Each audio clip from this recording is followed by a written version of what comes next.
श्री हरिवंश महाराज जी, आपकी को कोटि कोटि नमन। गुरुजी, मैंने हॉस्टल में कक्षा 10 में कुसंग के कारण हस्तमैथुन करने लगा। कक्षा 12वीं के एग्जाम के कुछ महीने पहले मैंने इसे छोड़ दिया।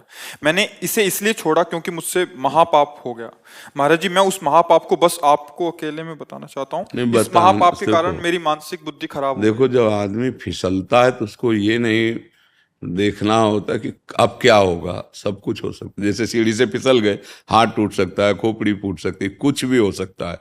अब फिसल गए तो फिसल गए, तो अभी कम से कम संभलने का तुम्हें अवसर मिल गया। तो जो कुछ हुआ, जब फिसल गए तो जो कुछ कुछ भी हो सकता है। देखो ये अगर सबसे बड़ा दुश्मन है संसार में, तो जो मन भोगों में जा रहा है सबसे बड़ा दुश्मन मन है। जैसे मानो काम है, अगर काम आपके अंदर अपना अधिकार कर लिया, फिर मतलब पशु में और आप में अंतर नहीं रहेगा। जैसे पशु ये नहीं देखता कि ये हमारे क्या रिलेशन में लगती है, नहीं हमारा क्या संबंध, वो नहीं देखता। वो ऐसे ही जब काम आ जाता है तो कोवा मदांधो मदना तुरोवा। बोले अंधों में अंधा, मतलब बड़ा अंधा कौन है? बोले जिसके अंदर काम ने व्याकुलता पैदा कर दी। अब वो कुछ भी कर सकता है, मतलब अब उसमें ये कर सकता है, ये कर सकता है, ये नहीं, वो कुछ भी कर सकता है। आप समाचारों में सुनते हैं, लोक में देखते हैं, वो संभल नहीं पाए, काम ने अधिकार कर लिया, सर्वनाश कर दिया। तो वो तो बात छोड़ो, जो हो गया उसको तुम भूल जाओ। एक बुरा स्वप्न तुम मान करके, जो हम कह रहे हैं वैसे चलो। अगर वो तुम्हारी हालत बच्चा ऐसी, जैसे अब तुम्हारे चेहरे की तरफ देख रहे हैं, यही तो, इसी बात का तो हमारा दुख है कि हमारी नवीन पीढ़ी बहुत बुरी तरह बर्बाद हो रही। और डॉक्टर और सलाहकार ऐसे मिलते हैं कि वो प्रोत्साहन दे देते हैं कि फिसिटेशन क्या, फ्रस्ट्रेशन। हाँ, अब इसका अर्थ क्या होता है? तनाव तनाव तनाव देखो इसका चेहरा कितने तनाव से युक्त है, और वो कह रहा है मैं ऐसी चेष्टा कर। तनाव मुक्त चेहरा जानते हो किसका होता है? जिसमें संयम होता है, जो सत्य मार्ग, वो तनाव मुक्त। मुख प्रसन्न तन तेज विराजा, कीन्हे रामचंद्र कर काजा। मुख प्रसन्न होता है क्योंकि भगवान भगवत कार्य में लगा है ना। गंदे आचरण वाला कभी किसी को देख लेगा, उसका चेहरा ही ऐसा। अब कितनी नव किशोर अवस्था, बिजली की तरह शरीर में स्फूर्ति, एकदम चमकता हुआ चेहरा। ब्रह्मचारी के चरण ऐसे पड़ते हैं जैसे आग में पड़ते हैं, क्योंकि ब्रह्मचारी होता है। अब ये अवस्था ब्रह्मचर्यहीन करने की है।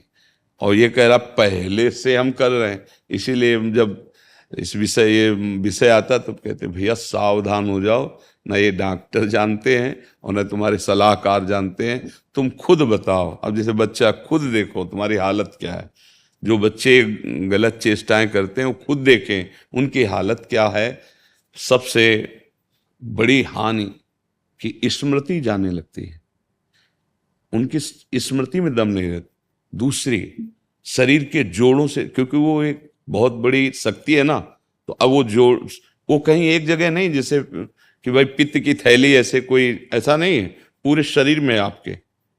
वो जो ही ऐसी चेष्टा होती है ना, वो मंथन करता है, एक मनोवाह नाड़ी है। तो जैसे दूध से पूरा घी निकाल के मथानी अलग कर देती है ना, मंथन कर, ऐसे पूरे शरीर से वो पावर निकाल के बाहर कर देती है। एक मन अन्न अच्छा, स्वादिष्ट और बलशाली जब पचा लेते हैं हम, तब एक बार संतान उत्पन्न करने का वो शरीर में आता है, जिसे सप्तम धातु वीर कहते हैं। अभी बच्चे हैं, इनको तो पता है नहीं, उनको तो कुछ ऐसा लगा कि सुख है, बस किए जा रहे हैं, किए जा रहे हैं, और हालत ये हो रही। अच्छा, ये चर्चा ऐसी है, कोई करता नहीं। माता पिता बैठ के बता नहीं सकते बच्चों को। अच्छा, संत महात्मा क्यों ऐसी गंदी बात पे बोले? वो तो भगवान की चर्चा करेंगे, कोई कर। अब हमारे पास भगवत कृपा से जैसे बच्चे आए सब नए नए, तो फिर लगा कि इस विषय पर इनको ज्ञान होना चाहिए, इसीलिए वो यूट्यूब में डलवाया कि नहीं ये चीजें, बातें थोड़ी की, मतलब गंदी बातें कौन करे। हम राधा राधा बोले कि गंदी बातों का विश्लेषण करें, उसकी व्याख्या करें। पर लगा मुझे जरूरी कि अगर समाज का मंगल होगा तो पहले संयम आना चाहिए। हमारी जो नई पीढ़ी बहुत बुरी तरह बर्बाद हो रही। अब क्या, जैसे इसके मन में बैठ गया कि मेरे से बड़ा पाप हो गया, मेरे से गलती हो गई। अब ये टेंशन बढ़ता चला जाए और निर्णायक बुद्धि फेल हो चुकी है, तो फिर यही होता है कि अब तो आगे लिखा है महाराज जी, कई बार आत्महत्या करने की आ गई ना कोशिश बात, कर ली। देखो आ गई ना बात। कर हाँ लिया हाँ कोशिश। हाँ, आ गई ना बात। वही हम समझाते हैं, समझ में नहीं आ रहा, सबसे हाथ जोड़ते हैं, चाहे अच्छा अब पुरुष शरीर से तो ऐसे बात कर ली, लेकिन बच्ची उससे कैसे बात करेंगे? लेकिन ये दोष बराबर दोनों में है, ऐसा नहीं कि पुरुष में ही दोष है। अब चिड़चिड़ा स्वभाव हो गया, अब ड्रग्स ले रहे हैं, गांजा पी रहे हैं, नशा कर रहे हैं, मतलब क्या हालत हमारे बच्चों की हो रही है। आप देखो ना, माता पिता से ऐसे बात करते हैं जैसे नौकर से बात करते हो, धिक्कार देते हैं ऐसे, मतलब ज्यादा करे तो मतलब माता पिता को भी भय प्रदान करने वाली चेष्टा कर सकते हैं। अच्छा, मैंने सुना है कि अंग्रेजी दवाओं के जो डॉक्टर होते हैं वो भी इसको जो है हफ्ते 10 दिन के लिए मतलब लागू कर देते हैं। जो मतलब अंग्रेजी डॉक्टर भी कहते जो हैं कि डॉक्टर इसको भी करो, कहते हैं कोई दिक्कत इसको करो कोई दिक्कत नहीं होती है। वो डॉक्टर मतलब एलोपैथिक में इसके लिए निषेध नहीं किया गया है। भैया अब हम कैसे, वो चीज उनको लोग प्रमोट करती अच्छा आप बताओ, ये बच्चा है, ये क्या बोल रहा है? अगर हमारी बात डॉक्टर की बात के विरुद्ध है तो इस बच्चे की बात सुनो, ये क्या कह रहा है। आप एकदम सत्य हैं। हाँ नहीं, हम नहीं, सत्य जैसे दो पक्ष हो तो फिर अब इसने किया है, अनुभवी है इस बात का। अब आप जो हम बोले कि अभी कुछ दिनों बाद फिर भावना बनने लगती कि शरीर लिखा है ना, तो ये बच्चे ने हालत कर ली ना, तो गलत है ना, गलत है ना, तो अब उस डॉक्टर को क्या कहोगे? आयुर्वेदिक में इसको मना किया गया है। देखो, जब आप संयम से रहेंगे ना और फिर गृहस्थी में जाएंगे ना, तो आपकी संतानें बहुत पुष्ट होंगी और आप एक सच्चे गृहस्थ बन सकते हो। जैसे आप, हम कई बार समझाया, उसको कैसे समझाए, हम तो किसान के घर हुए तो जानते हैं। जैसे गेहूं की फसल होती तो एक होता है, एक स्थिति आती है, उसको कहते हैं गलेत। गलेत का मतलब होता है अभी बाली निकल रही है और उस समय गेहूं की फसल काट लो तो ना ठीक से भूसा होगा, ना एक दाना मिलेगा, एक दाना नहीं मिलेगा। वो ये फसल है, काट दी। अच्छा, 1 महीना केवल रुक जाओ, पूरी बाली आ गई और दाना आ गया और पक गया। बोले कितना? बोले 80 मन।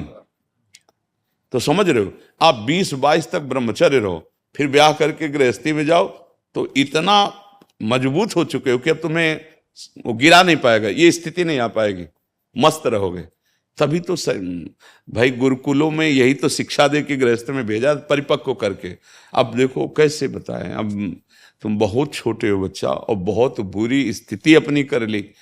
अच्छा, जैसे मान लो सलाहकार मित्र हैं, इन बच्चों के सलाहकार कौन? मित्र हैं, वो कहें हम लोग करते हैं। अच्छा, अब किसी बड़े से बात करें तो हिम्मत नहीं रह गई। अच्छा, संसारिक आदमी में उसको खुद ज्ञान नहीं है। मान लो जैसे माता पिता संसारे में रत हैं, उनको खुद ज्ञान नहीं कि मुझे क्या इस समय निर्णय करना चाहिए। ये तो भगवान की कृपा कहो कि संतों की वाणी आप तक पहुंच रही है, नहीं तो इस विषय पे नहीं बोला जाता। 4 पन्ने में लिख के लेके आया हूँ, वो किसी चीज से के आपको बता दूं, मुझे पूछना है, मतलब उनको बताना है। 4 नहीं, पूरा रजिस्टर लिख सकते हो, तुम्हारी इतनी कमियां हो चुकी हैं शरीर में। अब अगर नहीं, हमारी बात मानो, सत्य में पाप हो गया है। छोड़ दे तुम इस समय देखो, देख रहे हो ना इसकी बुद्धि क्या होता है। हम पगा ना, सबसे बड़ी कमी होती है कि बचाओ, अपने बच्चों को बचाओ, अपनी समाज को बचाओ यार, आगे इन्होंने और बचाओ। लिखा कि अभी सब मेरे को पागल कहने लग गए हैं। अब हम वो शब्द नहीं उच्चारण कर रहे हैं, लेकिन कह क्या रहे हैं, सबसे बड़ी जो कमी, बचाओ, बच्चों को बचाओ। अब ये नादान बच्चे अपना नाश कर लिया, अब ये क्या बनेंगे?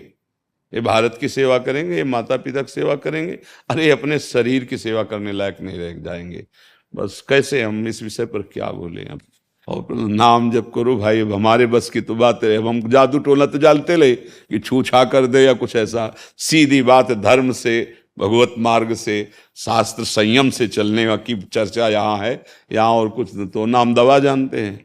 आयुर्वेदिक वैद्यों से मिले, इस समय औषधि लेनी चाहिए, क्योंकि अब आगे बढ़ गया है मामला, ऐसा बढ़ गया कि वो सुधरेगा तभी जब बहुत प्यार और शासन दोनों होने चाहिए, और बहुत निरीक्षण होना चाहिए, और औषधि मिलनी चाहिए, और बलयुक्त पदार्थ पवाने चाहिए, और इस बात का निरीक्षण होता रहे कि तुम उन पदार्थों के पावर को बाहर न करो, तो भले संभल सकता है। नहीं तो अब क्या किया जाए, क्या किया जा सकता है। तो राधा राधा जपते हो कुछ देर क्या? वैदिक षडाक्षर मंत्र शिव जी का जपते हैं चलते फिर। थोड़ा सा औषधि के रूप में जब अभी मंत्र जपने की योग्यता तब होती जब गुरु मंत्र ले ले और सच्चे आचरण से चले। बात समझते हो? ये वैदिक मंत्र जो गुरु प्रदत्त होते हैं उन्हीं से प्रवाह होता है। ऐसे नहीं मनमानी वैदिक मंत्रों को नाम जप करो और थोड़ा दौड़ लगाओ, थोड़ा दंड बैठक मारो और विश्वास करो हमारे वचनों पर। मैं आपके किसी शिष्य को बस अपना बता दे। जो महाराज जी ने बताया उसको नहीं, कुछ आचरण में बताने बच्चा देखो, जब गंदे मार्ग में हमारा पैर फिसल गया तो सब कुछ हो सकता है। मत बताओ, इससे हस्त मैथुन भी नहीं किया है, उसके अलावा भी सब हम सब जानते हैं बच्चा, तुम रहने दो, बताने की जरूरत नहीं, तुम चिंता मत करो। एक बार तुम स्वस्थ हो सब ठीक हो जाएगा। ऐसा अब हम प्रणाम करते हैं बच्चा, हम क्या सहयोग कर सकते हैं? हमारी बात जब तक हमारे पास केवल परमार्थ है, बात समझो, हमारे पास लौकिक तो है नहीं कि हम कुछ कर सकें। तो हम भगवान से तो हमें भोगना ही पड़ेगा। जब हम कह रहे हैं हमारी बात मान लो तो तुम मान ही नहीं रहे यार। हमारी बात कोई दंड नहीं, आप सुधार करो, तुम बात तो मान लो ना। जैसे एक बड़े भाई की बात मानते हैं, मित्र की बात मानते हैं। देखो अगर भगवान को तुम मानते हो तो हम भगवान के हैं कि नहीं, मानते हो कि नहीं मानते? भगवान अपने से ज्यादा अपने भक्ति की बात मानते हैं। अपनो परण विचार भगत को पूर्व परण। तो हम तुमसे कह रहे, बच्चा हो, तुमसे गलती हो गई, आगे गलती ना करो, उनका दंड नहीं मिलेगा। समझ रहे हो हमारी बात? थोड़ा शासन की जरूरत है, थोड़ा प्यार की जरूरत है, क्योंकि शासन के बिना नहीं सुधरेगा। शासन और प्यार दोनों ऐसे हैं जो किसी को भी सुधार सकते हैं। प्यार की भी जरूरत है। तुम्हें अच्छा सात्विक भोजन, देख रेख तुम्हारी। अब आजकल के माता पिता अपने में उनको समय नहीं है तो बच्चों को कैसे समय दें? इसलिए हम कई बार कहते हैं कि माता पिता को मित्रवत व्यवहार करना चाहिए। अपने बच्चों से ऐसे मिलो कि वो तुमको इतना प्यार करें कि छुपा ना पावें। अगर अच्छा तुम थोड़ा तो सत्संग सुनो कि माता पिता का कर्तव्य क्या होता है। हम माता पिता अपने विलासिता में इतने मगन हैं कि उनके संस्कार बच्चे देख देख करके वो और बिगड़ रहे। माता पिता के आचरण देख करके बच्चों को सुधरना होना, और यहाँ हम खुद ऐसे आचरण कर रहे हैं, ऐसे व्यवहार कर रहे हैं, हंसी मजाक वार्ता की पता नहीं कि छोटा सा बच्चा इसके संस्कार बिगड़ रहे हैं। कभी माता पिता बैठाल करके बात करो अपने बच्चों से। तो अब देखो बेचारा अकेले आया है, पिता भी मर चुके हैं, आए पिता भी मर चुके हैं, वो माता माता गुरु नहीं है बस। हाँ क्या करे वो। अब भगवान की शरण में हो बच्चा तो वही सबके पिता राधा राधा जपे कि शिव नाम जपे? अगर शिव शिव नाम जप कर में तुम्हारी रुचि तो शिव शिव जपो, मंत्र न जपना, ठीक है? शिव शिव नाम में रुचि नहीं, राधा राधा जप लेंगे। हाँ। वैसे अभी तुम्हें बहुत औषधि की जरूरत, क्योंकि दिमागी स्तर तुम्हारा गिर गया है। औषधि अब कैसे बताएं? अच्छा हमारे अच्छा आराम से राधा राधा को, और तुम 2-4 बार आते रहना हमारे पास। जब तुम्हें ज्यादा परेशानी लगे तुम आ जाना। ऐसे थोड़ी देर बात करेंगे, दोस्त की तरह सुधार होगा। पर अब हस्त में तुम तो नहीं करते। 1 महीना हो गया, मतलब पुनरावृत्ति हो गई थी। वो भैया ने मुझे गलत सलाह दे दी है। अब अभी दिमागी स्तर ठीक नहीं, क्या हमारी बात का असर पड़ेगा? क्योंकि हमारी सारी अब नहीं करेंगे, आपकी एकदम वाणी पे अडिग रहेंगे। अरे तुम फिर हमारे पक्के दोस्त हो जाओगे। बस अब राधा राधा जप। राधा राधा जपो, करना मत, ठीक है? पर कुछ गलत मत करना अपने साथ, और भयभीत मत होना। राधा राधा जपो,